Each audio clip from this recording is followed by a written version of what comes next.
The ancient stone tablet glowed under the scanning light as Kang Tai-min carefully brushed away centuries of dust. His hand shook slightly as he read the symbols carved deep into the dark rock. After 15 years of searching through ruins across 17 different star systems, he had found something that could change everything the galaxy believed about its history. Another myth tablet? Dr. Yoon Hairi asked from behind him. The Council's chief xenobiologist stepped closer, her purple Velaran skin reflecting the scanner's blue light. Taemin, you need to stop chasing these stories. The Council has more important work for you. Taemin did not look up from the tablet. This is not a myth, Harry. Look at these star charts. They match 15 other sites I have studied. All of them point to the same thing. Humans. Harry said with a tired sigh. These magical beings from a death world called Earth, who could supposedly travel between stars without technology we understand. Taemin, think about what you are saying. We have cataloged every species in the galaxy. There are 5 major civilizations, and that is all there has ever been. The young historian finally looked up at his colleague. His dark eyes burned with excitement. What if we are wrong? What if there was a 6th species, one so different from us that we cannot even imagine how they lived? Hairi walked to the window of the research station. Outside, the stars of the Nexus system sparkled in the darkness. This was the center of galactic civilization, where representatives from all 5 species worked together. The logical Valorans, like herself, managed science and exploration. The telepathic axioms handled communication and diplomacy. The hive-minded Kalari controlled manufacturing and construction. The energy-based lumens provided power and transportation. The mechanical syntheri maintained all technology. 5 species, Taemin. 5 species that have worked together for 3,000 years. If these humans existed, where are they now? Why have we never found any real proof? Taemin carefully photographed the tablet with his scanner. Maybe they left. Maybe they are hiding. Maybe we drove them away. Far from the civilized center of the galaxy, Captain Lee Dongwoo stood on the bridge of the UES Indomitable. His ship was one of humanity's newest scout vessels, built for long-range reconnaissance missions into unknown space. For the past 6 months, he had been watching the movements of alien fleets along what humans called the contact line. Captain, called Lieutenant Kim Nari from her sensor station, I am detecting massive fleet movements in sectors 7 through 12. The aliens are expanding their territory again. Dongwoo studied the display showing thousands of alien ships moving in organized formations. The 5 species had formed some kind of alliance, and they were pushing deeper into space that had been empty for centuries. They did not know that this empty space was not really empty at all. How long before they reach our outer colonies? He asked. At their current speed, maybe 6 months, Nari replied. Should we send a warning to Colonial Command? The captain nodded slowly. 300 years ago, humanity had fought a terrible war against an ancient empire that had tried to enslave them. They had won, but the cost had been enormous. Entire worlds had been destroyed. Billions had died. After the war, humanity had decided to leave the inner galaxy and build new homes in the outer rim, far from other civilizations. Now it seemed that other civilizations were coming to them. Send the message, Dongwoo ordered. Tell Command that first contact may be coming sooner than we planned. Back on Nexus Prime, Taemin worked late into the night in his laboratory. The tablet he had found contained more information than any previous discovery. The stone was old, maybe 10,000 years old, but the writing was clear. It told a story about beings called humans who came from a world where everything tried to kill everything else. According to the tablet, these humans were different from any known species. They had no natural weapons like Kalari claws or axiom mental powers. They could not live in space like the lumens or interface directly with machines like the syntheri. They were not even very strong or fast compared to other species. But they had something else. They could adapt to anything. They could learn any skill. They could survive in places that would kill other beings. Most importantly, they never gave up, no matter how hopeless things seemed. The tablet described great wars where humans fought with simple kinetic weapons against enemies with advanced energy technology. It told of humans surviving in environments that should have been impossible for biological life. It spoke of human ships that could travel faster than any known vessel, using technology that worked on completely different principles. Taemin rubbed his tired eyes and looked at the time display. It was very late, but he could not stop reading. At the bottom of the tablet, written in smaller text, was something that made his blood run cold. When the galaxy bleeds, the children of Earth will return. The next morning, Tae-min presented his findings to the Galactic Archaeological Society. The meeting room was filled with scientists from all 5 species. Dr. Yoon Hairi sat in the front row, along with other department heads and council representatives. "The evidence is clear," Tae-min said, standing before the large display screen showing images of the tablet. "This civilization existed. They left records on dozens of worlds. They had technology we do not understand and capabilities we have never seen." "Even if these humans existed," interrupted Professor Cho Min-soo, a senior Velaran archaeologist, "they are obviously extinct. We have found no recent traces of them anywhere." "That is what worries me," Tae-min replied. "Every extinct civilization in our database fell shortly after making contact with beings that match human descriptions. What if they are not extinct? What if they are just hidden?" The room fell silent. Finally, Dr. Hairi stood up. "Tae-min, you are suggesting that there is a 6th major species out there, one that our combined fleets and sensors have never detected. Do you understand how impossible that sounds?" "Impossible or not," Tae-min said quietly, "the evidence is here, and according to these records, they are coming back." As the meeting ended in confused arguments, none of the assembled scientists noticed the small data transmission leaving Nexus Prime. In the Outer Rim, Captain Dong-woo received a coded message from an old friend who worked in galactic intelligence. The message was short but alarming. "They are starting to remember you exist. Time to decide what happens next." Dong-woo stared at the message for a long time. Humanity had hoped to remain hidden for at least another century. They were not ready for contact with the galactic civilizations. But ready or not, it seemed that contact was coming. He opened a communication channel to Colonial Command and began composing a message that would change the course of galactic history. The age of myths was ending. The age of truth was about to begin. The UES Olive Branch drifted silently through space near the border between human territory and the expanding alien civilizations. Commander Park Ji-hoon stood on the small bridge, watching the scanner displays that showed no signs of other ships in the area. His vessel was humanity's first attempt at peaceful contact with the galactic civilizations. "Sir," called Ensign Ryu Min-ho from the communication station, "we are receiving a transmission from an approaching vessel. They are requesting we identify ourselves." Ji-hoon straightened his uniform. "Put it on screen, Min-ho. Let us see who we are dealing with." The main display flickered to life, showing the image of a tall, purple-skinned being with large, dark eyes. The alien wore what appeared to be a military uniform covered in symbols that meant nothing to the humans. "Unknown vessel, this is Captain Cho Min-soo of the Valoran patrol ship Wisdom. You are in restricted space. Identify yourself immediately or we will consider you hostile." Ji-hoon stepped forward. "Captain Cho, I am Commander Park Ji-hoon of the human vessel Olive Branch. We come in peace, seeking diplomatic contact with your government." The alien captain's eyes widened.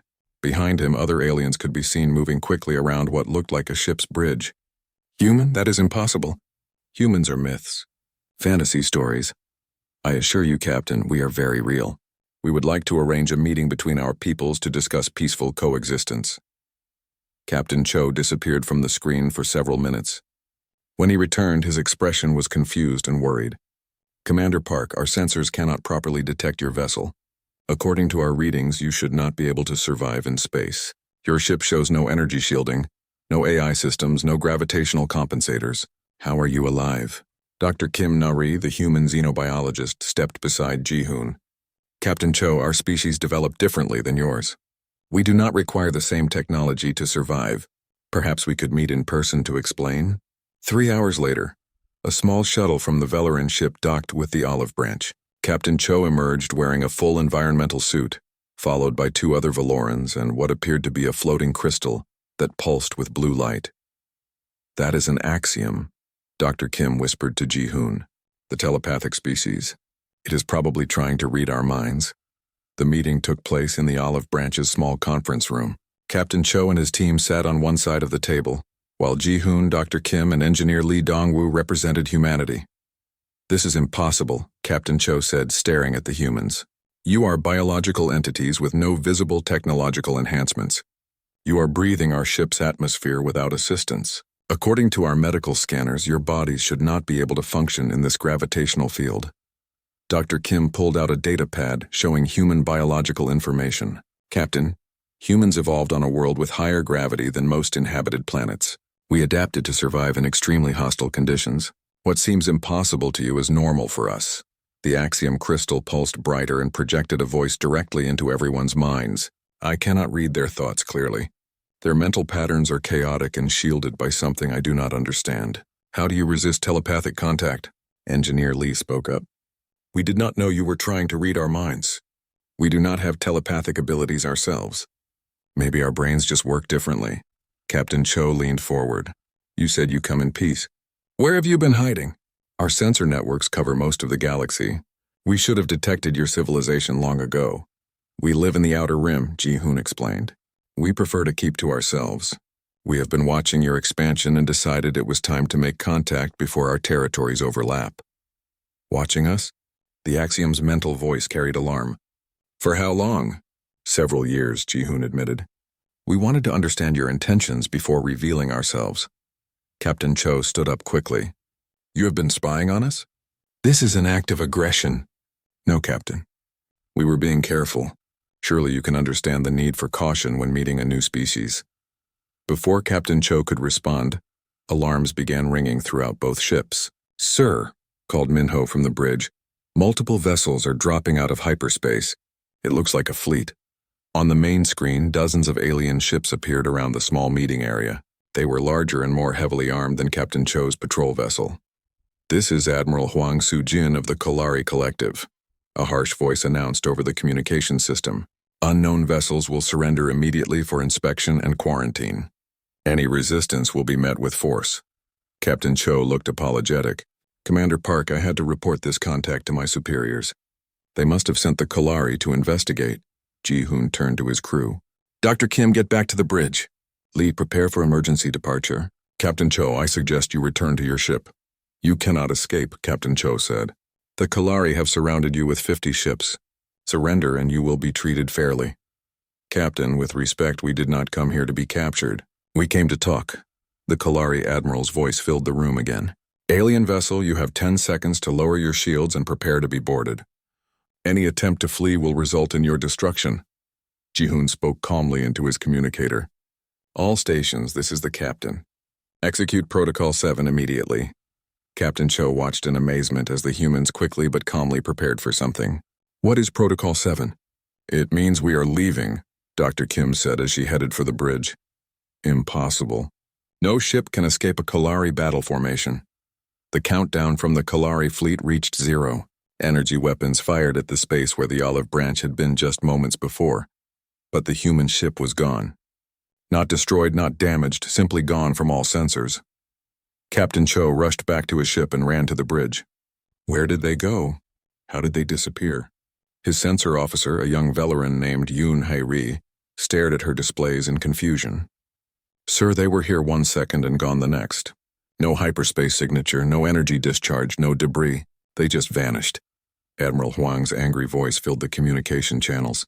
Captain Cho, explain what happened here immediately. Admiral, I am not sure I can explain it. The humans use technology we do not understand. They escaped from a full battle formation without a trace. Humans? The Admiral's voice carried disbelief. You are telling me that mythical creatures outsmarted 50 Kalari warships? Far from the meeting site, the olive branch dropped out of its stealth mode near a human listening post. Ji-hoon sat in his command chair, reviewing the recordings of the meeting. Sir, Dr. Kim said from her station, what do we report to Colonial Command? Ji-hoon was quiet for a long moment. Tell them that first contact did not go as planned. The galactic civilizations are aggressive and paranoid. They view any unknown technology as a threat. Do you think they will try to find us? Dr. Kim, they just mobilized 50 warships to capture one small diplomatic vessel. Yes, I think they will try to find us.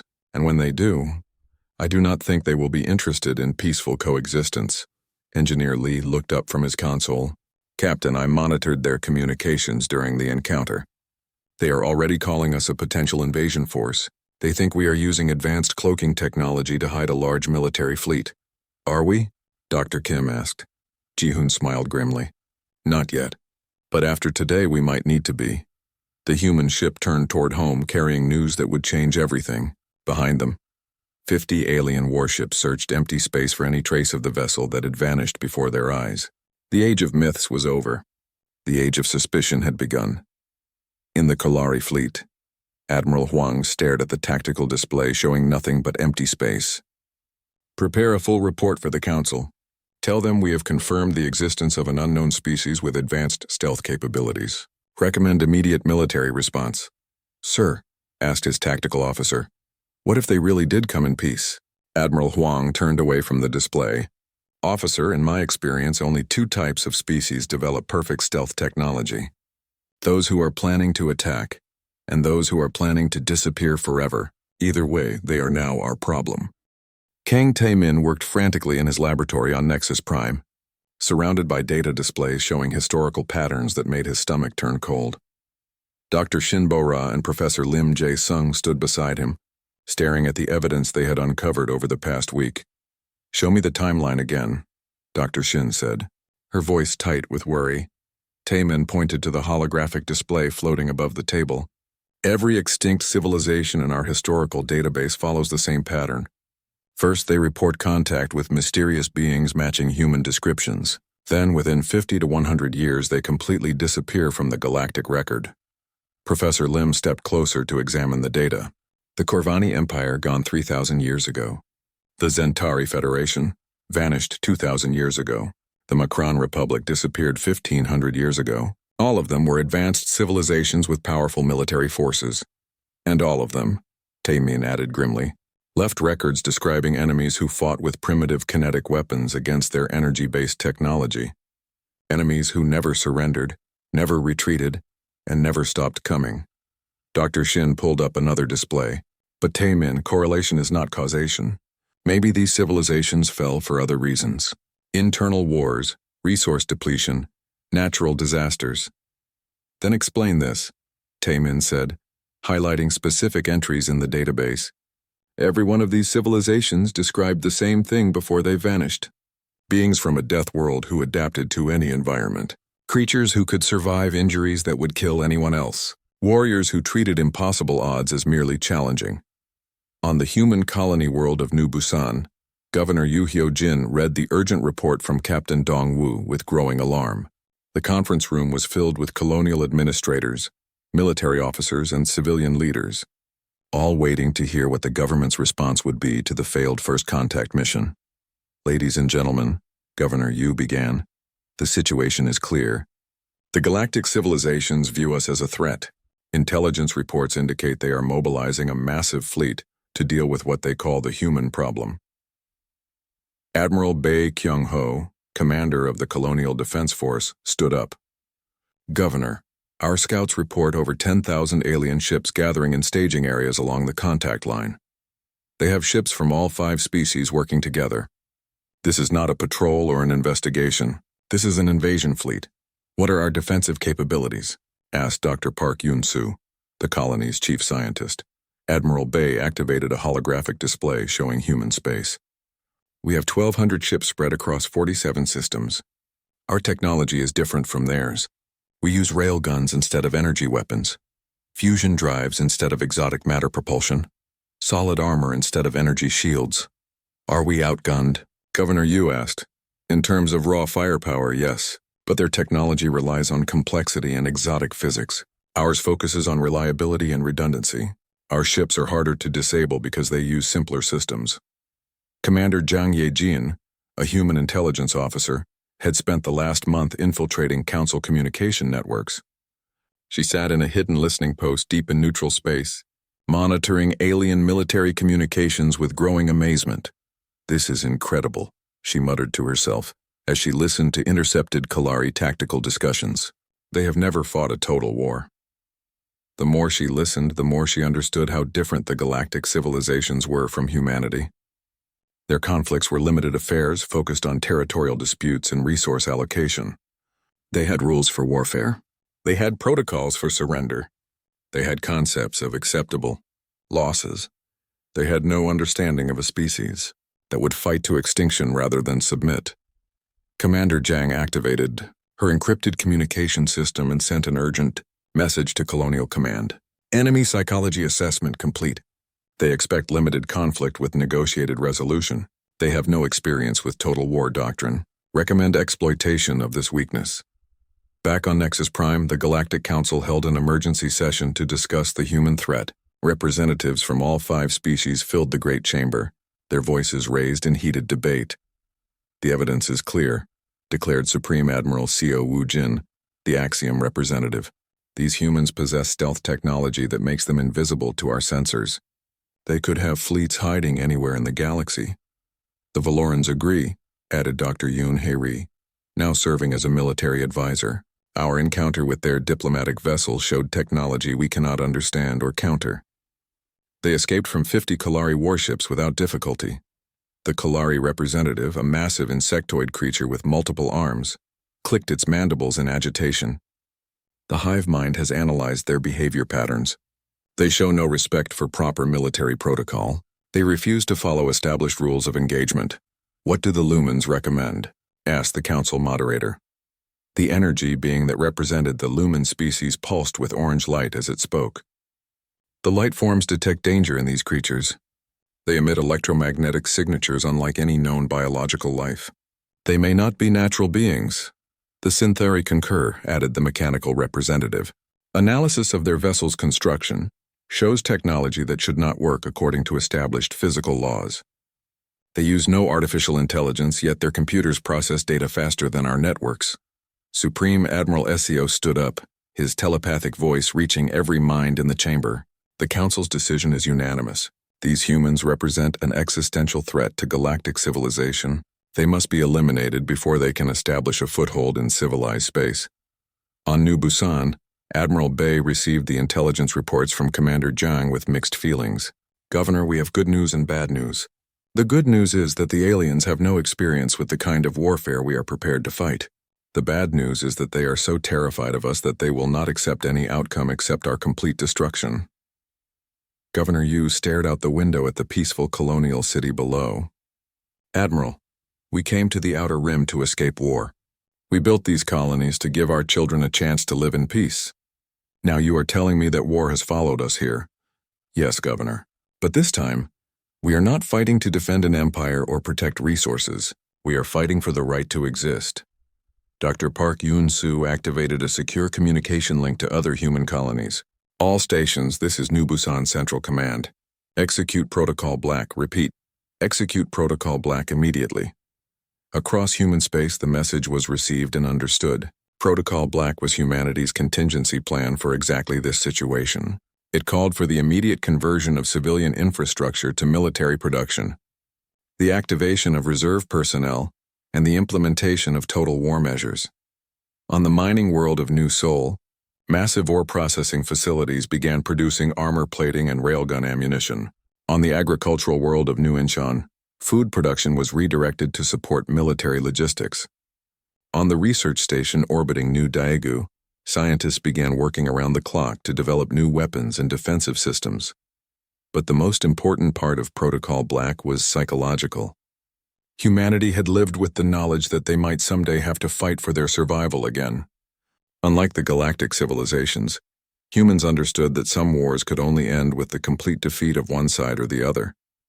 Commander Park Ji-hoon, now promoted to captain after his first contact mission, stood on the bridge of the newly commissioned destroyer UES Defiant. His ship was one of 50 vessels assigned to the advanced warning network along the contact line. Sir, called his sensor operator, we are detecting massive hyperspace signatures approaching from Council space. It looks like the invasion fleet is beginning to move. Captain Park looked at the tactical display showing thousands of enemy ships advancing toward human territory. Signal all stations. Tell them the war is beginning, and send a message to Colonial Command. What message, sir? Captain Park was quiet for a moment, thinking about the peaceful diplomatic mission that had started this conflict. Tell them that we tried to talk. Now we fight. Light years away, Supreme Admiral Seo stood on the bridge of the Council's flagship, a massive Axiom dreadnought called the Unity.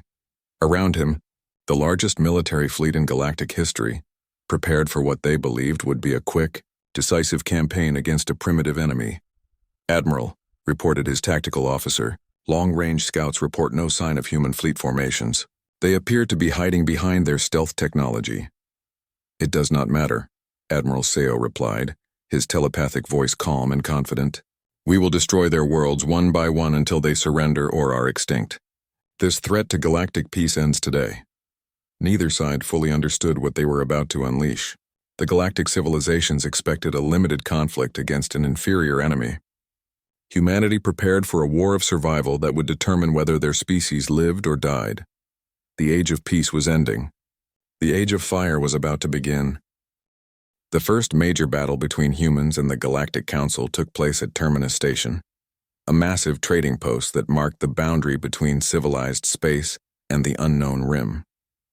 Captain No Jungwoo guided his destroyer, the UES Tenacious, toward the station with orders to evacuate any civilian personnel before the Council fleet arrived. Sir, called Lieutenant Ryu Minho from the tactical station, we are too late. Council ships are already in position around the station. I count 50 vessels, including heavy cruisers and at least one dreadnought. Captain No studied the display showing the enemy formation. His single destroyer was outnumbered 50-1, but his orders were clear. Signal the station. Tell them we are here to assist with evacuation. Captain, the station commander replied over the communication system. This is Manager Seo Woo-jin. We have 3,000 civilians aboard this station. The Council fleet arrived an hour ago and demanded we surrender for protective custody. We refused. Manager Seo, this is Captain No. Prepare your people for emergency evacuation. We will buy you as much time as we can.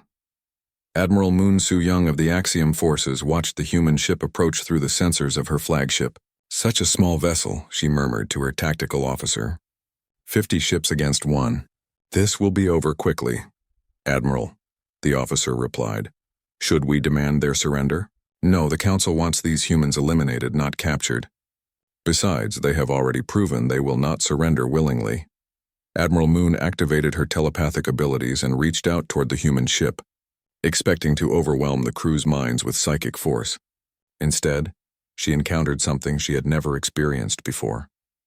Human consciousness was unlike anything in the galactic database. Instead of the ordered, logical thought patterns of Valorans or the collective harmony of Kalari minds, human thoughts were chaotic, creative, and somehow protected by what could only be described as pure stubbornness. Impossible, Admiral Moon whispered, pulling back from the mental contact. Their minds resist telepathic influence. How can biological beings shield their thoughts without technology? On the Tenacious, Captain No felt a strange pressure in his head for a moment, then nothing. Did anyone else feel that? He asked his bridge crew. Feel what, sir? Lieutenant Ryu replied. Never mind. All stations prepare for combat. They are probably going to try to disable us first. The battle began when the Council fleet opened fire with coordinated energy weapon strikes designed to overwhelm the human ship's defenses. Bright beams of plasma and particle energy converged on the Tenacious from multiple directions. The crew watched in amazement as the energy beams struck their ship's armor and simply dispersed across the hull surface. The Tenacious shook from the impacts but suffered no significant damage.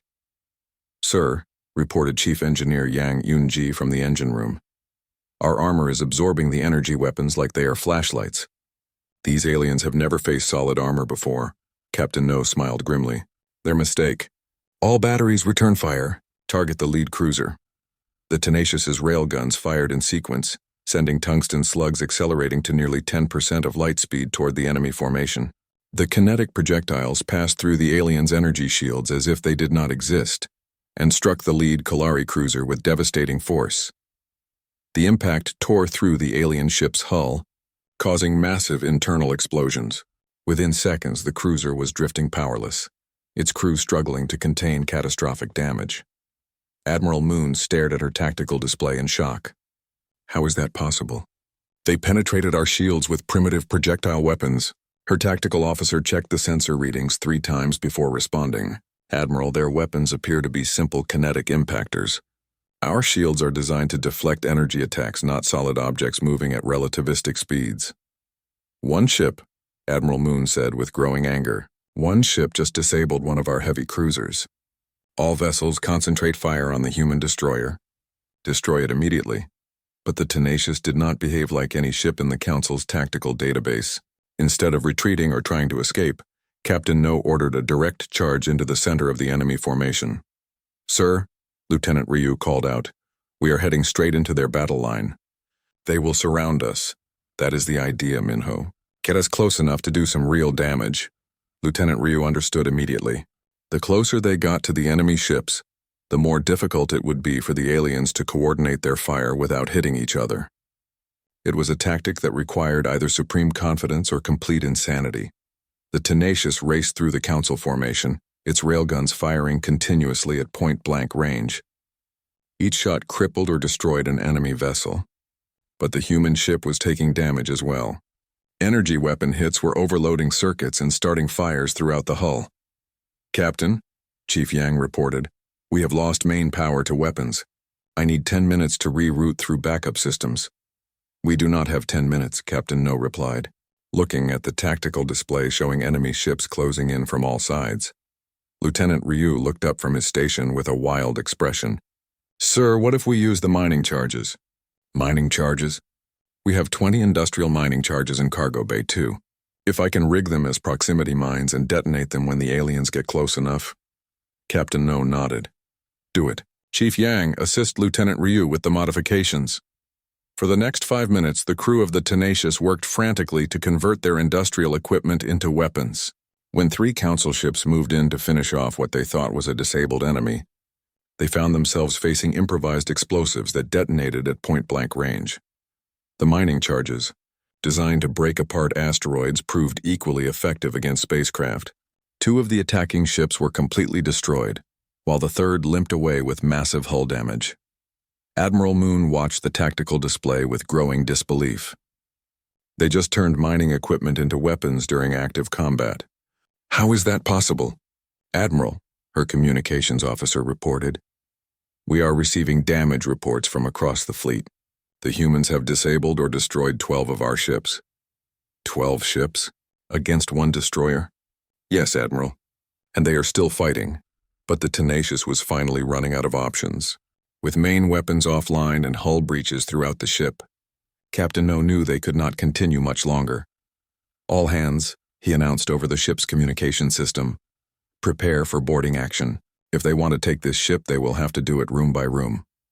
The end came when a Kalari assault team finally breached the Tenacious's hull and began fighting their way toward the bridge. But instead of encountering a demoralized crew ready to surrender, they found human sailors who continued fighting with personal weapons even when their ship was clearly doomed. Chief Yang led the defense of the engine room, using tools and spare parts as weapons when her ammunition ran out. Lieutenant Ryu held the bridge until the very last moment, transmitting tactical data about enemy ship weaknesses to other human forces, even as alien soldiers broke down the armored doors. Captain No was the last human alive on the ship. When the Kalari soldiers finally reached him, he was still trying to overload the reactor to take as many enemy ships with him as possible. "Why do you not surrender?" the Kalari commander asked through a translation device. "Your ship is destroyed. Your crew is dead. You have lost." Captain No looked up at the alien warrior with blood running down his face. "Because we are human. We do not surrender." The reactor overload succeeded just as Captain No died. The explosion of the Tenacious destroyed 2 more Council ships and damaged several others. Admiral Moon stared at the expanding debris field where the human destroyer had been. 15 ships, she said quietly. 1 human destroyer disabled or destroyed 15 of our ships. "Admiral," her tactical officer reported, "we are detecting multiple hyperspace signatures approaching. More human ships are arriving." On the main screen, 20 human destroyers dropped out of hyperspace in perfect formation. They had used the Tenacious's sacrifice to position themselves for a devastating surprise attack on the scattered Council. Fleet at Captain Im Haiwan of the lead. Human ship opened a communication channel to the alien fleet. "Council vessels, this is Captain Im of the Colonial Defense Force. You have 30 seconds to withdraw from this system, or we will consider you hostile." Admiral Moon looked at her tactical display. Her fleet still outnumbered the humans, but after seeing what 1 human ship could do, she was no longer confident of victory. "All ships," she ordered, "withdraw to safe distance. Signal the Council that we need reinforcements." As the Council fleet retreated, Captain Im studied the debris field where the Tenacious had made its final stand. Communications. Send a message to Colonial Command. Tell them the aliens now know what they are dealing with. And tell them that Captain No and his crew bought us the time we needed. The first battle was over, but both sides knew it was only the beginning. The Council had learned that humans would fight to the death rather than surrender. Humanity had learned that their enemies would not be satisfied with anything less than total victory. The war for survival had begun in earnest. The war between humanity and the Galactic Council escalated beyond anything either side had expected. Fleet Admiral Ko Jin-woo stood in the command center of the human battleship UES Indomitable, studying tactical displays that showed the scope of the conflict spreading across dozens of star systems. "Admiral," reported Captain An Tae-ho, "our deep strike forces have successfully hit supply depots in the Nexus and Kalari home systems. Enemy response time to our attacks has increased by 40%. Admiral Ko nodded approvingly. "Good. Continue the pressure. How are our defensive lines holding?" "Sir, that is where the situation becomes complicated. The Council forces have adapted faster than we expected. They are learning to counter our kinetic weapons by using overlapping shield frequencies." The human strategy had surprised the Council from the beginning. Instead of defending their colonies in static battles, humanity had abandoned territory and struck deep into Council space. Human fleets appeared suddenly at critical infrastructure points, destroyed their targets, and vanished before enemy reinforcements could arrive.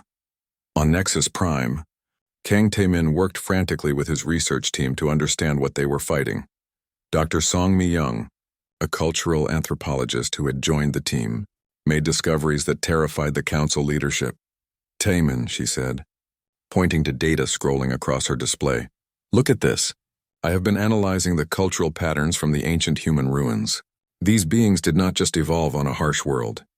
They evolved on what they call a death world." "What does that mean?" asked Dr. Shin Bora. Dr. Song pulled up biological data from the ancient records. Earth was a planet where apex predators competed with other apex predators for millions of years. Everything on that world evolved to kill everything else. Humans are the survivors of that environment. Tae-min stared at the information with growing horror. "You are saying they are natural-born killers?" "No, that is not accurate. They are natural-born survivors. There is a difference. They do not kill for pleasure or dominance. They kill when they believe their survival is threatened, and right now, they believe we are trying to make their species extinct."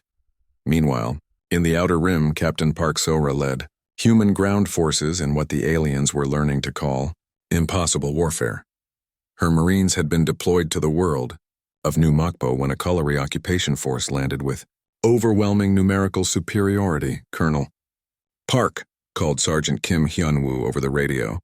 "The alien commander is demanding we surrender.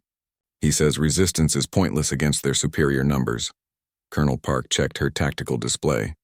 3,000 Kalari soldiers against her 200 Marines. By any reasonable calculation, the humans should surrender immediately. "Sergeant, send a reply to the alien commander. Tell him that humans do not surrender. Then begin Operation Nightmare." Operation Nightmare was humanity's doctrine for fighting occupation forces. Instead of trying to defeat the enemy in direct combat, human forces made occupied worlds uninhabitable for the occupiers. Supply convoys were destroyed.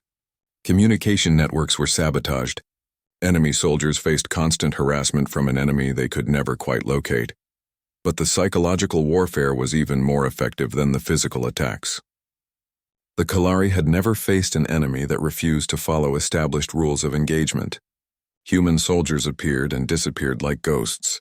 They struck at night and vanished before dawn. They turned the aliens' own equipment against them. Within 2 weeks, the Kalari commander was requesting immediate evacuation. His forces were suffering casualties from attacks that seemed to come from everywhere and nowhere. His soldiers were afraid to leave their fortified positions. The world they had captured had become a nightmare that consumed resources without providing any strategic value. In space, the war was evolving in equally unexpected ways. Captain Choi Byung-hoon commanded a human cruiser squadron that had been tasked with preventing Council forces from reinforcing their forward positions. His solution was something the aliens had never encountered before. "Sir," reported his tactical officer, "the enemy convoy is protected by 20 escort vessels. Standard doctrine would be to avoid engagement. Captain Choi studied the enemy formation. Lieutenant, what happens if we destroy the convoy but leave the escorts intact? Sir, the escorts would be stranded without supplies or support. They would have to withdraw or face starvation. Exactly. But what if we destroy the escorts and leave the convoy intact? The tactical officer thought for a moment. The convoy would be undefended, but they would still have supplies. They might try to reach their destination. Wrong, Lieutenant. If we destroy the escorts, the convoy crews will panic and try to escape. Ships fleeing in random directions are much easier to hunt down than ships in defensive formation. Captain Choi's strategy worked perfectly. The human squadron destroyed the escort vessels first, causing the convoy ships to scatter in terror. Without military protection, the civilian crews surrendered immediately rather than face destruction. But the psychological impact was more important than the tactical victory. Council convoy crews began refusing assignments to areas where human forces operated. The mere possibility of encountering human raiders was enough to disrupt enemy logistics across multiple sectors. The Council's response was to implement what they called protective measures for their civilian populations. Admiral Huang Sujin of the Kolari Collective announced that any world that harbored human forces would be subjected to orbital bombardment. The first test of this policy came when human raiders struck a supply depot on the Valoran world of Prima. Instead of pursuing the attackers, Admiral Huang ordered the bombardment of the entire planet. Sir, his tactical officer protested, there are millions of our own civilians on that world. The humans used our civilians as shields, Admiral Huang replied coldly. If we allow this tactic to succeed, they will use it everywhere. Sometimes victory requires terrible choices. The bombardment of Prima shocked both sides. The Council had just destroyed one of their own worlds to deny it to human forces. But the human response was even more shocking.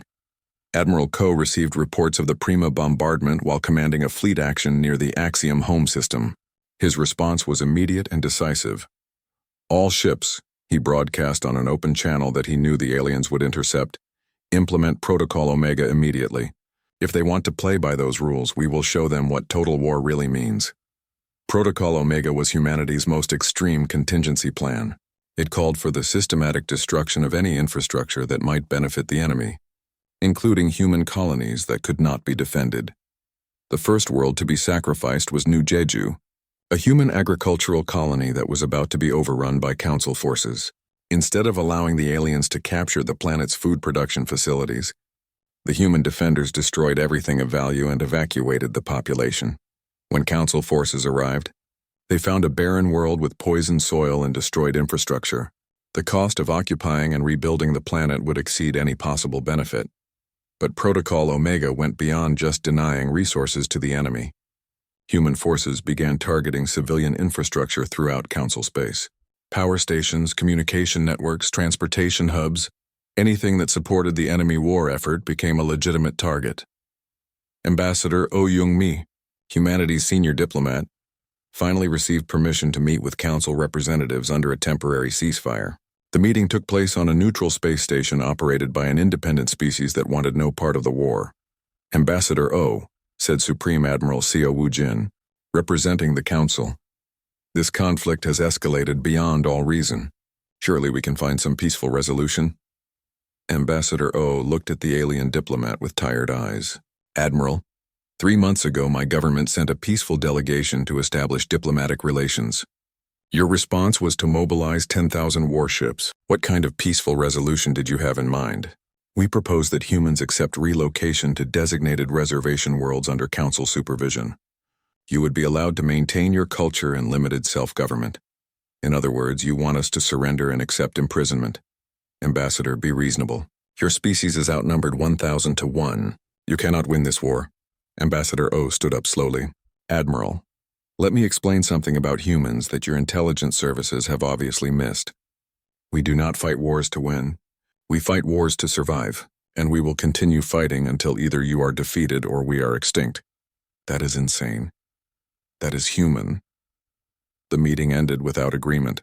As Ambassador Oh prepared to return to human space, she delivered one final message to the Council representative. Admiral, you awakened something that was content to remain hidden in the outer rim. Every day this war continues, We become more like what you feared we were in the first place. You wanted to see the monsters from the Death World? Congratulations. You are about to meet them. The ceasefire ended 12 hours later when human forces struck 3 Council worlds simultaneously. But these were not the precise military strikes of earlier in the war. These were the tactics of a species that had decided survival required the complete destruction of anyone who threatened them.